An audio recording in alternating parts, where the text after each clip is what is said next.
भगवान के चरणों का स्पर्श पाते ही अहिल्या का उद्धार हुआ।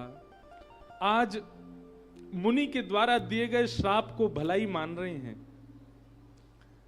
भगवत प्राप्ति जिस दिन जीवन को होने लग जाती है, उस दिन क्रोधापि देवेन वरेण तुल्यम, बड़े लोगों का क्रोध वरदान के जैसा लगने लग जाता है। भगवत प्राप्ति जब तक नहीं होती तब तक मातु पितु वाणी दूषित ही लगती है। अब आप देखो प्रहलाद जी को, प्रहलाद जी के साथ उनके पिता ने क्या नहीं किया, लेकिन प्रहलाद ने कभी भी अपने पिता के प्रति दुर्भाव नहीं रखा।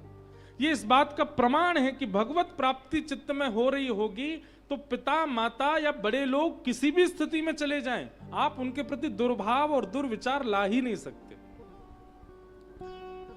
और कहीं ना कहीं आप घूम रहे हो चारों धामों में, घूम रहे हो कथाओं में, लेकिन माता पिता गुरु की वाणी कहीं ना कहीं आपको कसैली लगती है, कहीं ना कहीं उनके वचन आपको कटु लगते हैं, उनके प्रति आपका ये भाव आता है कि ऐसा क्यों बोलते हैं, ये गलत है, हम इनसे श्रेष्ठ हैं।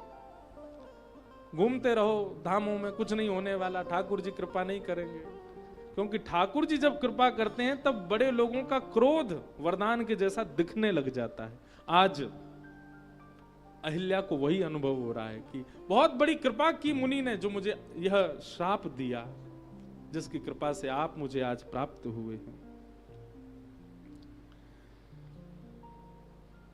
अस प्रभु दीन बंधु हरि, कारण रहित दयाल, तुलसीदास सठते ही भुज, छाड़ी कपट जंजाल।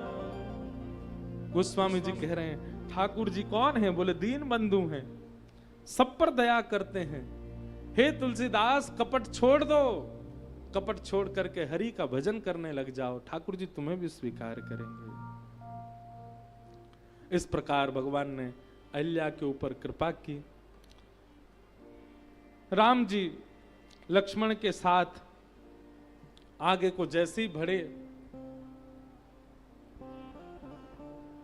विश्वामित्र गुरु जी लेकर के आगे बढ़ते जा रहे हैं, तभी एक सुंदर नदी दिखाई दी।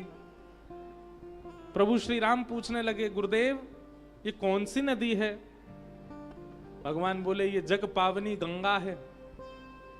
अच्छा, इन गंगा जी के प्रादुर्भाव का कारण क्या हुआ गुरुदेव? ये गंगा जी कैसे आई पृथ्वी पर? विश्वामित्र जी मंद मंद मुस्कान लगे, वाह, जिनके चरणों से निकली वही पूछ रहे हैं ये कैसे आई पृथ्वी पर। आप तो सब जानते हैं भगवान, लेकिन फिर भी आप पूछ रहे हैं तो मैं बता देता हूं। ठाकुर जी कैसी मधुर लीला कर रहे हैं, ऐसे बन जाते हैं जैसे अज्ञानी, कुछ जानते ही नहीं। और विश्वामित्र जी ठाकुर जी को ही कथा सुना रहे हैं कि कैसे प्रकट हुई गंगा जी। वामन अवतार की कथा सुनाई। वामन अवतार के बाद फिर असमंजस राजा, दिलीप राजा, भगीरथ राजा के तप की कथा सुनाई। 3 परिवारों ने तप किया, तब जाकर के पृथ्वी पर विष्णुपदी भगवान विष्णु के चरणों से निकलने वाली श्री गंगा मैया आई हैं। और आज प्रभु श्री राम गंगा जी में स्नान कर रहे हैं, वहीं संध्या वंदन कर रहे हैं। गंगा जी को भगवान ने